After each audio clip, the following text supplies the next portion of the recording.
Bonjour à tous et bienvenue sur ma chaîne. Moi, c'est Lydia et ici, je fais tout type de contenu. En fait, je veux juste que cette chaîne m'accompagne limite jusqu'à la fin de ma vie. Mais ce que j'aime bien faire en tout cas, c'est partager tout ce qui m'aide au quotidien. Et si vous avez cliqué sur cette vidéo, je suis sûre que c'est parce que soit vous hésitez à vous lancer sur YouTube, soit personne regarde vos vidéos, ou soit vous pensez que c'est trop tard.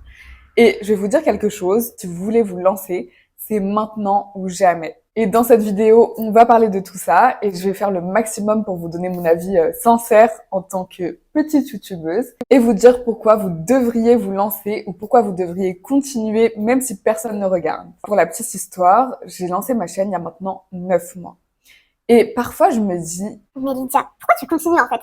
parce que en moyenne, je fais 100 vues. Parfois moins, parfois plus, mais ça tourne autour des 100 vues.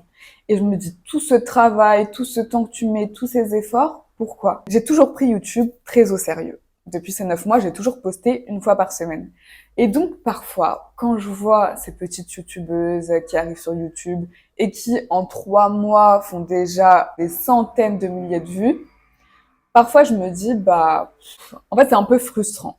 Mais dans ces moments-là, je me rappelle que initialement, j'ai lancé ma chaîne YouTube pour partager mon savoir, pour partager justement tout ce qui m'aidait au quotidien. Et je me rappelle aussi que la première fois que j'ai lancé une chaîne YouTube, c'était une chaîne sans visage, tellement en fait, je suis très introvertie et pour moi, me mettre sur Internet et m'exposer comme ça, il y a encore quelques années, je me disais, mais c'est impossible. C'était même pas dans ma tête. Et aujourd'hui, juste le fait d'être capable de m'exprimer devant une caméra et assumer avoir ma présence en ligne. Déjà pour moi, c'est un grand pas en tant qu'introvertie. Et au début, c'était très dur de surpasser cette peur et de se dire mais quelqu'un que je connais peut tomber sur ma chaîne, qu'est-ce qu'il va en dire, qu'est-ce qu'il va en penser. Mais voilà, une fois que vous surpassez cette peur, vous allez vous rendre compte que c'est pas si grave, que les gens ils s'en fichent que vous ayez une chaîne YouTube, que les gens ils parlent pas dessus, que chacun a sa vie et que chacun la poursuit comme il veut.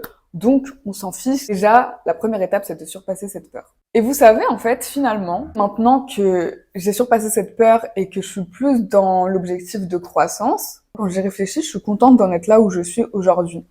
Je suis contente d'avoir mes 2000 abonnés, je suis contente d'avoir mes 100 vues, parce que ça veut dire que déjà, je l'ai fait. Déjà, je suis contente, en fait, d'avoir posté cette première vidéo, parce que j'aurais pu toujours être à zéro aujourd'hui. Donc, quels sont les bénéfices à être sur YouTube, même si personne regarde, même si vous n'avez pas une croissance incroyable? Et je vais vous dire des choses que j'ai pas beaucoup entendues sur YouTube, même dans les vidéos de ce type. Donc, j'espère que ça va vous plaire et que ça va vous motiver. Déjà, personnellement, ça m'entraîne à ne plus me comparer et à être vraiment moi-même.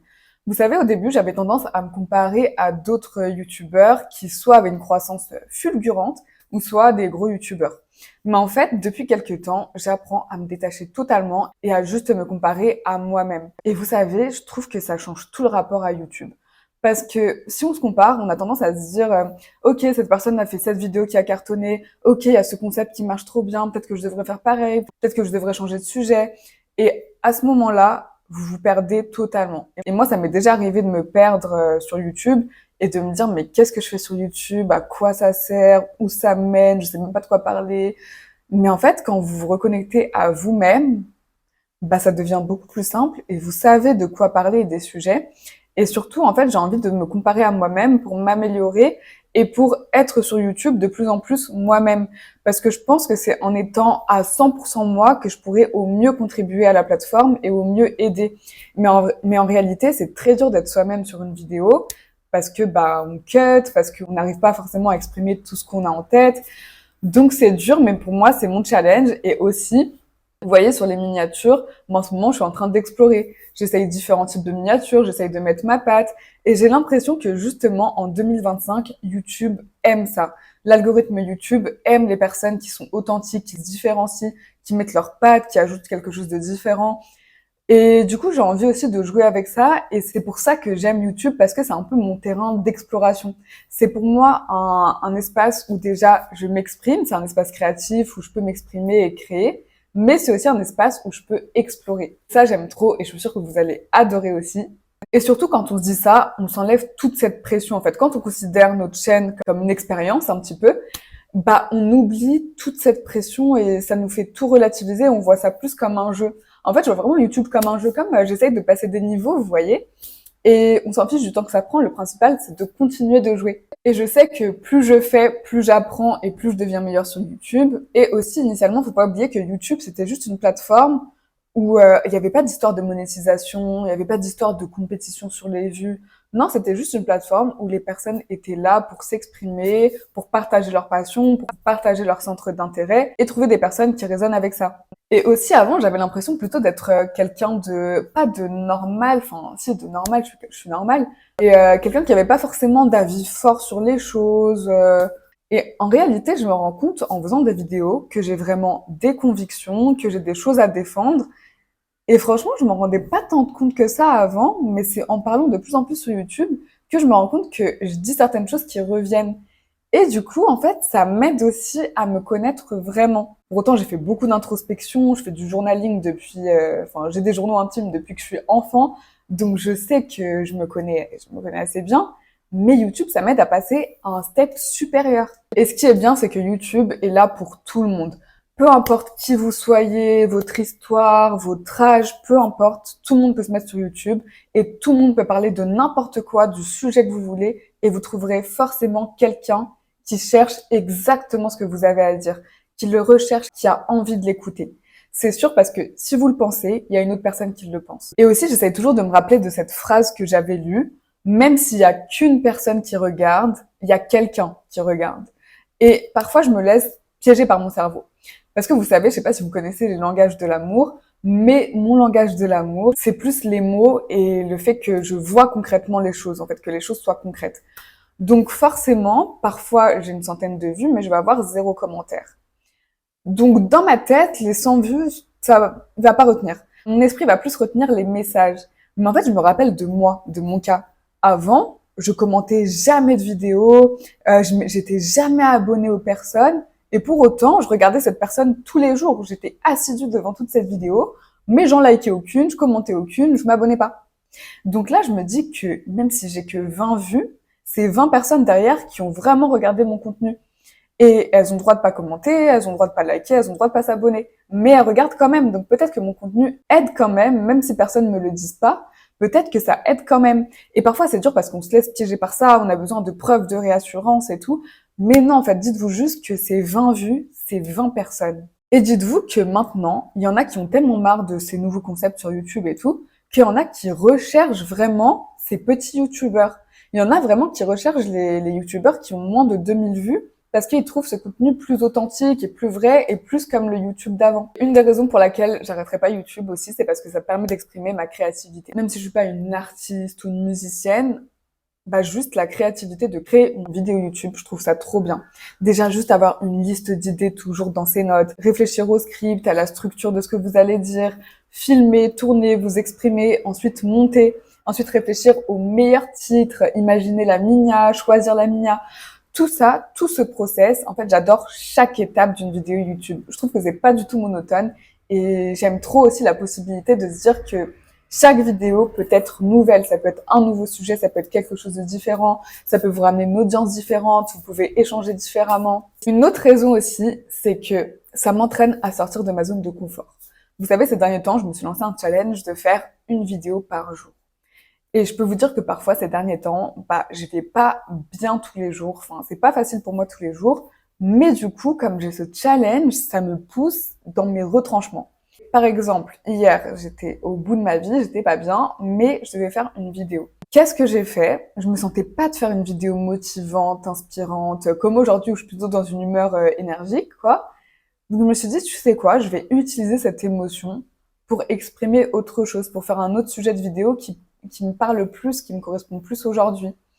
Et en fait, j'adore ce processus de transformer une émotion en une vidéo, de pouvoir s'adapter et de pouvoir en fait passer outre l'émotion parce que je vous jure qu'après avoir fait cette vidéo, je me suis sentie bien mieux. Et je me rends compte parfois que parler à une caméra pour moi, c'est moins bizarre que parler à une foule de personnes. Enfin, je me sens plus à l'aise à parler à une caméra. Mais bon, c'est parce qu'il y a personne, mais même si c'est sur YouTube, je suis plus à l'aise à parler à une caméra, quoi. Et d'ailleurs, un truc bizarre auquel je viens de penser, mais c'est vrai que c'est bizarre parce que même si je sais que 100 personnes vont regarder cette vidéo, je suis plus à l'aise à faire ça que quand je suis au restaurant avec Quand il y a plus de 2 personnes que je connais pas, je panique. Je parle plus, quoi. Et pour autant, là, ça me dérange pas de parler et de mettre ça sur YouTube. Bizarre quand même, non? Et une autre raison pour laquelle j'aime faire des vidéos YouTube, et je pense que c'est la principale raison, c'est que j'ai toujours aimé documenter ma vie et me créer des souvenirs. Bon, maintenant, on appelle ça romantiser, romancer sa vie. Mais en fait, ça, je le fais depuis que je suis petite. Depuis que je suis petite, je me rappelle mes premiers journaux intimes. Carrément, j'avais une page où j'avais une description de chacune de mes amies, de mes cousines, de mes parents. J'avais une fiche sur eux et tout. Enfin, je les dessinais et tout sur le côté. Depuis que je suis petite, j'adore documenter ma vie. Et j'adore, ouais, voilà, me créer des souvenirs et savoir que ça reste quelque part. Et vous savez, je me suis rendu compte que depuis que j'ai cette chaîne YouTube, j'écris beaucoup moins, mais parce qu'en fait, je pense que tout simplement, pour moi, YouTube, c'est une autre façon de raconter ma vie. Et typiquement, je sais que les vlogs, ça fonctionne pas. Ça, j'ai entendu 20 000 fois avant de lancer ma chaîne YouTube. Personne regarde les vlogs d'inconnus. Si vous n'êtes pas connu, faites pas de vlogs. Personne les regardera. Franchement, ça sert à rien, voilà. Alors pourquoi j'ai décidé d'en faire 14 de suite? J'en ai fait un par jour pendant 14 jours quand j'étais aux États-Unis à Los Angeles. Ben en fait, tout simplement parce que ça m'amusait et parce que ça me faisait me créer des souvenirs. Déjà, parce que j'adore me lancer des challenges, donc un vlog par jour, c'était intense. Mais juste parce que en fait, maintenant, j'ai des souvenirs qui me font replonger à Los Angeles, sous le soleil. On vivait notre meilleure vie avec ma petite sœur. Et c'est des souvenirs que j'ai, et quand je les regarde, je suis tellement contente juste d'avoir lancé ma chaîne YouTube pour ça, pour me créer des souvenirs, même les vacances avec mon copain, même tout ça, enfin, vraiment, ça me rend trop contente d'avoir ça, en fait. Et vous savez, parfois, quand vous faites ça, il y a un commentaire, un jour, qui vous dit, et c'était mon cas, qui vous dit, oh, tu sais, je regarde tes vlogs tous les soirs en rentrant de l'école parce que j'adore. Et c'est trop mignon, en fait. Vous savez pas, genre, parfois, vous éliminez la journée de quelqu'un sans le savoir. Et peut-être que cette personne s'est désabonnée une fois que j'ai fini ses vlogs voyage et que maintenant je fais plus de contenu conseil, tout ça. Mais c'est pas grave parce que même pendant ce temps-là, même si c'est juste le temps d'un voyage, j'aurais servi à une personne. Donc si votre cœur vous le dit, lancez-vous. Même juste si l'idée vous passe par la tête, c'est que vous devez le faire. C'est un signe pour vous de commencer aujourd'hui. Franchement, en fait, qu'est-ce que vous avez à perdre? Vous avez vraiment rien à perdre. Au pire, qu'est-ce qui peut se passer? Au pire du pire, vous avez 0 vue. C'est tout. C'est pas grave. Et au pire, si quelqu'un trouve cette vidéo et qui vous juge, pourquoi il vous jugerait déjà? Normalement, si c'est quelqu'un qui vous estime, il sera fier de vous, il vous encouragera. Si c'est quelqu'un qui vous juge, posez-vous les bonnes questions. Il n'y a rien à perdre à lancer une chaîne YouTube. Vraiment, c'est rien. Et parfois, je trouve que la vidéo, on en fait tout un plat, mais vous allez voir qu'en fait, la première vidéo, c'est rien. Parce que vous étonnez pas que les 50 premières vidéos fassent quasiment pas de vues. Et si ça fait plein de vues, c'est trop bien. C'est trop bien pour vous. Vous lancez votre chaîne, vous apprenez, vous réitérez, vous apprenez en faisant et c'est trop bien. Mais franchement, le plus tôt vous vous lancez, mieux c'est. Je suis trop contente de m'être lancée il y a 9 mois maintenant, même si ma vidéo était pas parfaite, même si maintenant je la regarde, je trouve gênante les premières vidéos.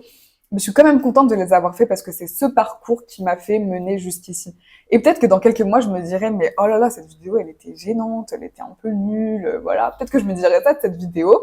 Mais sans cette vidéo, peut-être que je serais pas là où j'en serais demain. Donc, chaque vidéo compte, chaque pas compte. Et surtout, c'est votre premier pas qui va compter fois 1000. Vous savez, quand j'avais 15 ans, il y a une de mes petites cousines qui m'a dit, Ah Lydia, pourquoi tu lancerais pas ta chaîne YouTube? Tu vas trop lancer une chaîne YouTube comme Joy Phoenix où tu donnes des conseils maquillage et tout.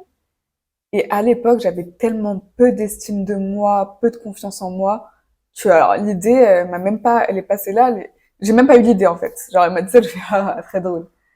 Et parfois je me dis mais qu'est-ce qui se serait passé si je m'étais lancée il y a 13 ans? Si j'avais eu ce courage et cette confiance de me lancer avant, qui sait où j'en serais aujourd'hui?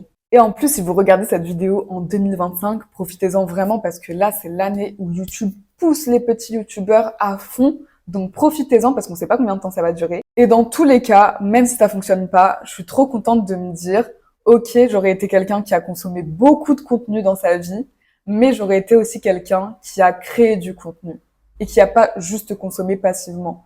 Ça me plaît de me dire que je suis quelqu'un d'active, qui crée en fait, qui fait quelque chose de sa vie, même si personne regarde, même si 20 personnes regardent, même si 100 personnes regardent, c'est déjà ça, c'est déjà bien. Et c'est bête, mais j'ai aussi l'impression que c'est ma mission de partager tout ce qui m'a aidé, en fait, parce que ça m'a tellement aidé au quotidien que j'ai l'impression qu'il faut que je partage ça à ma manière, avec mes mots, et que si je le fais pas, c'est être égoïste. Donc, au moins, je le fais, au moins, je m'exprime, au moins, je le dis. Ça trouve la bonne audience, tant mieux. Ça la trouve pas, tant pis, c'est que ça devait pas la trouver. Et voilà, au moins, j'ai fait ce que je devais faire. Donc voilà, c'est tout pour cette vidéo. J'espère qu'elle vous a plu. J'espère qu'elle vous a donné envie de vous lancer. Dites-le moi en commentaire si oui. Et dites-moi surtout parce que moi, je suis trop curieuse de voir les petites chaînes. Je viendrai trop voir vos chaînes. J'ai trop hâte de voir tout ce que vous allez faire. En tout cas, je vous remercie du fond du cœur d'avoir regardé cette vidéo jusque-là. Je vous fais de gros bisous et je vous dis à bientôt.